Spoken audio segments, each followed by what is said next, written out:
SJC-11867, Commonwealth v. Nelson Morales. SJC-11887, Commonwealth v. Jose M. Fontanez. SJC-11888, Commonwealth v. Stevie Jaiman.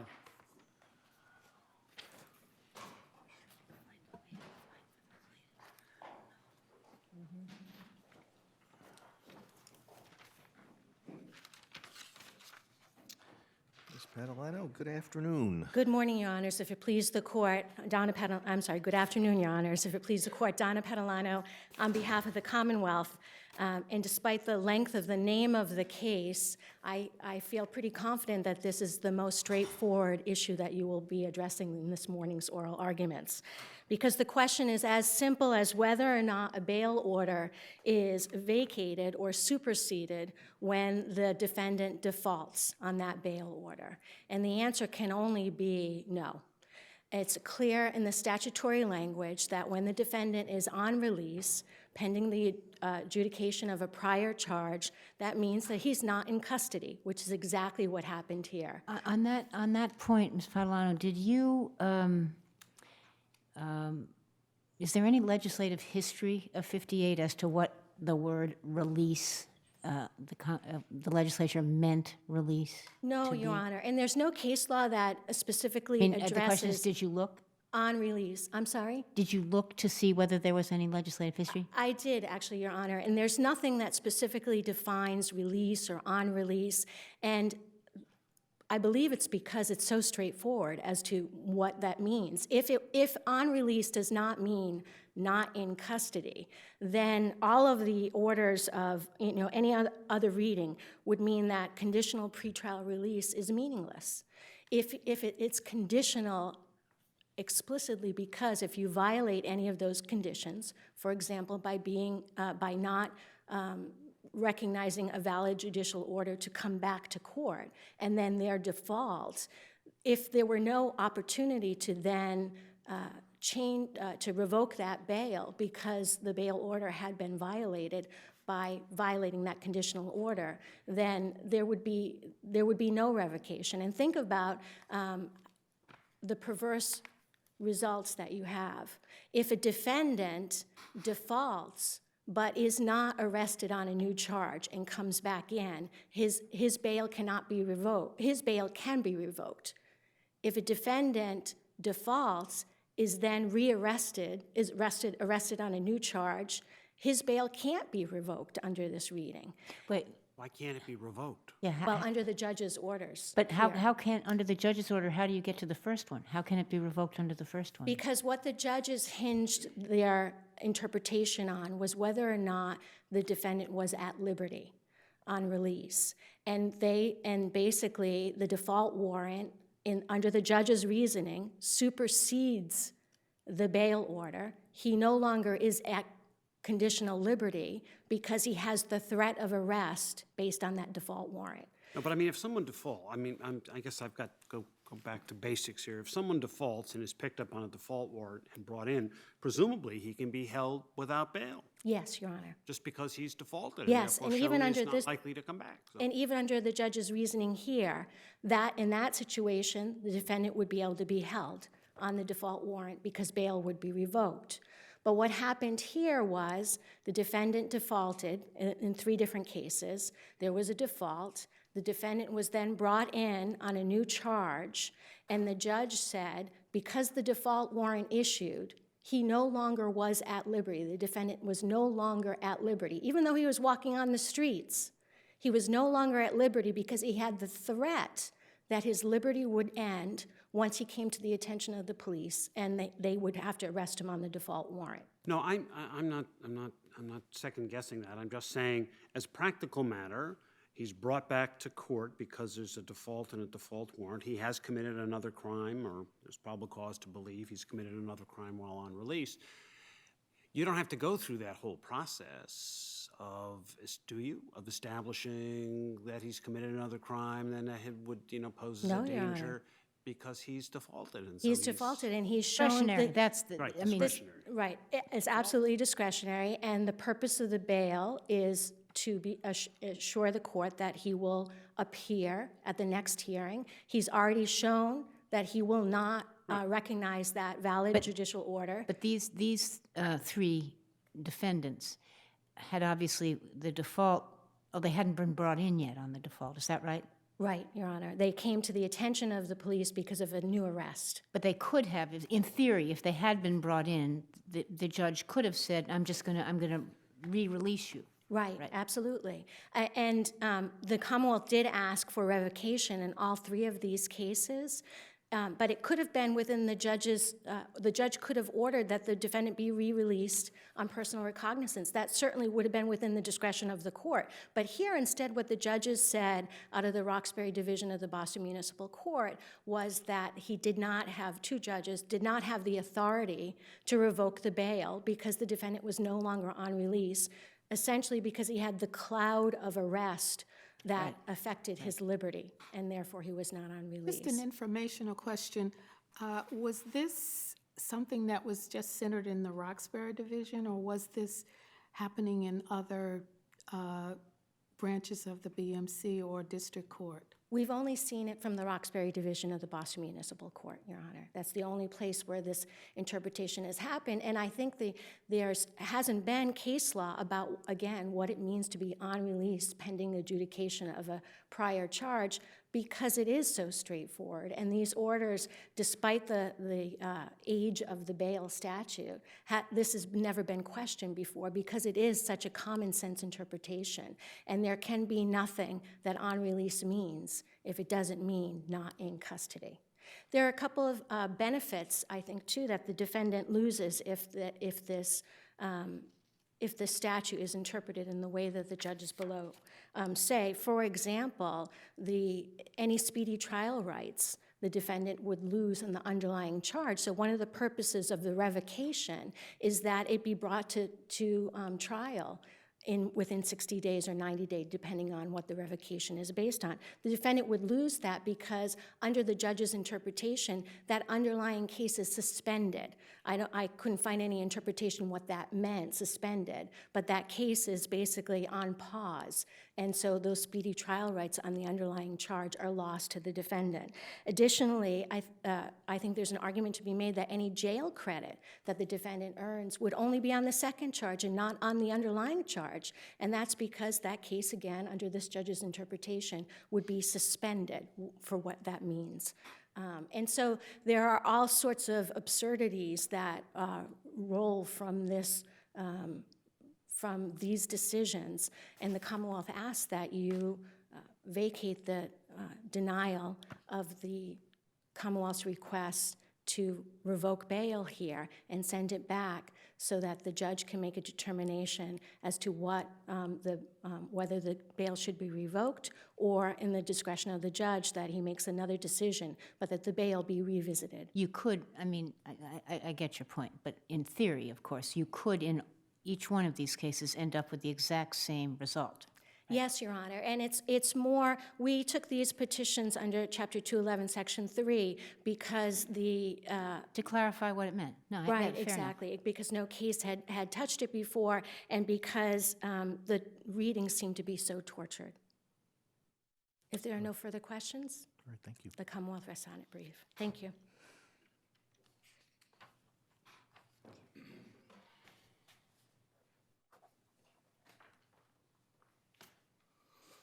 Good afternoon. Good afternoon.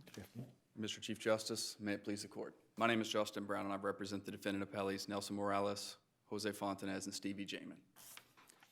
I agree with the Commonwealth about one thing, and that is that the meaning of this is plain, and it's readily ascertainable.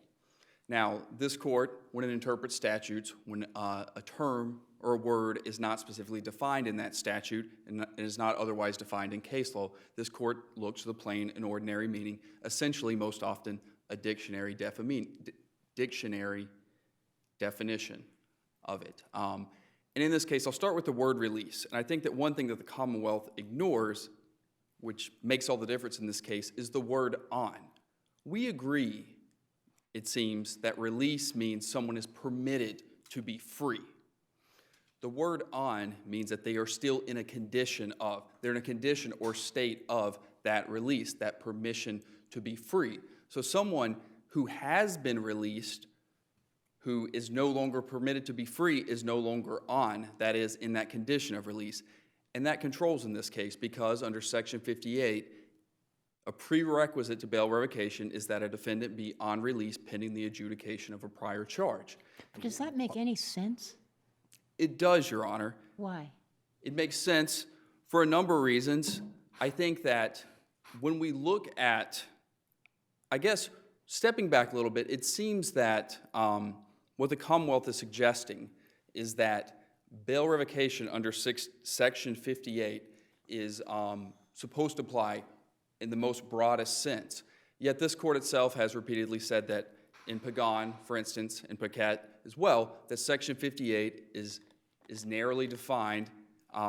And I think when it comes to whether or not it makes sense, I think we're getting into what it has the flavor of an absurdity argument. I know the Commonwealth is not even arguing, not at least in its brief, that this is an absurd result.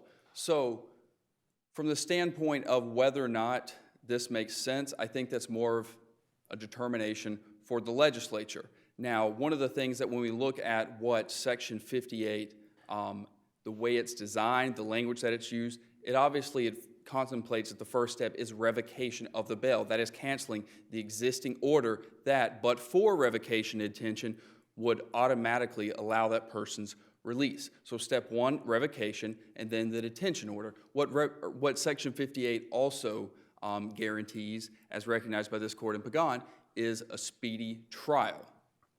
Now, one thing that in the 1994 amendments to Section 58 that really I think undermines the Commonwealth's suggestion to this argument about bail revocation was intended to apply here is that the legislature in 1994 specifically required that the hearing be held at the new court, essentially where the new charges are brought on the first appearance in that court, unless a continuance is sought. Now, in the situation here, where we can take Mr. Morales' case, for example, he was charged with the crime in the Central Division of the Boston Municipal Court. He had defaulted in March of 2015. On April 6th, that default warrant was still outstanding. He was arraigned in the Roxbury Division of the Boston Municipal Court on a new charge. The Commonwealth filed the motion to revoke, and obviously the court knows what happened. The Roxbury Division denied the motion to revoke. Now, Could I ask you, was this interpretation at that time in response to an argument of the defendant, or was it sua sponte? Do you know? Justice Hines, I don't know with respect to Mr. Morales and Mr. Jaiman. I do know it was in response to an argument because I was the counsel at the motion stage for Mr. Fontanez. So I made that argument. Okay. And there was, quite as you imagine, a long discussion about it, a thoughtful discussion by First Justice Weingarten. But coming back to it, I think that we have the plain meaning, and this court has repeatedly said that it's an elementary principle of statutory interpretation that if the meaning of that the meaning of a statute must, in the first instance, be sought in the language in which the act is framed, and if it is plain. I get that. I'm trying to figure out why the legislature would do this. What would be the rationale for the legislature to do this? Because it does mean that you're better off, if you are intending to commit another crime while on release, you're better off first defaulting. So I think if we can't view this in a vacuum, bail revocation under Section 58. The legislature, of course, doesn't legislate in a vacuum. And I don't think a person's better off when they default. Now, under bail revocation, if their bail cannot be revoked under Section 58, then in that sense, solely in that sense, they are in a better situation. But the legislature has enacted a constellation of statutory provisions to, one, disincentivize defaults, and two, to remedy defaults when they happen. So, for example, obviously, when a default enters and a warrant issues for a person's arrest, they're immediately subject to arrest at any point in time. They can be held until they are brought before the court which issued the warrant. They can be held in contempt. They can be charged with failing to appear under Section 82A of Chapter 276, and possibly both of those things can happen. They can be fined, or default removal fee of $50 can be assessed. If they're arrested on a warrant, it can be an additional $75. They can be forced to pay the expenses caused by their default under Section 6 of Chapter 280, and under Rule 6, subsection D, if the rules of criminal procedure.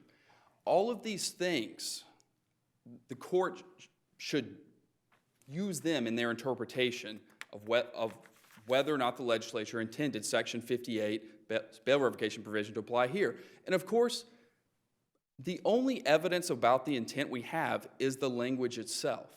Now, perhaps the legislature made a calculated decision that they decided bail revocation would not apply in the situation and that all the other host of statutory provisions and things a court can do were adequate. Or maybe it was inadvertence, but whatever the case may be, this court's result should be the same. Can I ask you a question about what is the consequence of revoking bail in that circumstance or not revoking bail in that circumstance, as here? Well, I can talk concretely about the defendants here. So Mr. Morales, the default warrant on the Central Division of Boston Municipal Court case, that was the case in which he defaulted, the first-in-time case. That default warrant remained outstanding. He was held on a $500 bail that was issued by the Roxbury Division of the Boston Municipal Court because of the new charge. He remained in custody. He was in custody as a result of the second charge. Yes, and remained in custody because the default warrant was still outstanding. Had he posted the $500 bail, he would have been transported to the Central Division of the Boston Municipal Court, which at that point, obviously, a judge in the Central Division could do a host of things, some of which the court alluded to earlier. Bail would be addressed. Obviously, one of the worst things from a defendant's standpoint is a recent default on the very case. The defendant is standing before the judge, asking again to be released. The court and the Commonwealth aren't without remedies in this case, and one of the things I wanted to point out as well is that all three of these defendants, the Commonwealth could have moved for a dangerous hearing under Section 58A. They chose not to for their own reasons. The first or the second? On the first or the second case? I believe on the third as well. Okay. They could have. In any event, all three of the defendants, the only defendant who was released prior to 60 days from arraignment was actually Mr. Morales, who had cleared the warrant by the Central Division of the Boston Municipal Court, which released him on his own recognizance, and then later the Roxbury Division of the Boston Municipal Court, that bail was released to personal recognizance. So we look at the third defendant, Mr. Jaiman. He was held on a $10,000 bail. Mr. Fontanez had some other matters. He'd already actually cleared the warrants prior to his arraignment on the Roxbury case, but the date of offense predated the clearing of those warrants, so the default warrants were still outstanding at the time of the offense. He was held. He's been held since his arraignment, April 23rd, and so... Held without bail? No, Your Honor. In lieu of bail? No, he's serving time right now. He's a committed sentence. So he was held on a $2,000 cash bail from the Roxbury Division and I believe a total of $5,000 cash bail on the Chelsea District Court cases, which were the cases in which the Commonwealth moved to revoke bail. So I see my time is running thin, but I'd urge the court to follow its longstanding jurisprudence of following the plain meaning of these statutes. If there's a change to be made, it's for the legislature to make it. This court has roundly rejected the invitation of the Commonwealth in past cases to jettison the language and instead to adopt something that it thinks the court ought to do. But in these circumstances, this court's role is to construct the statute, to interpret the statute, not to amend, revise it, or substitute its own judgment for that of the legislature. And if there, Thank you, counsel. thank you.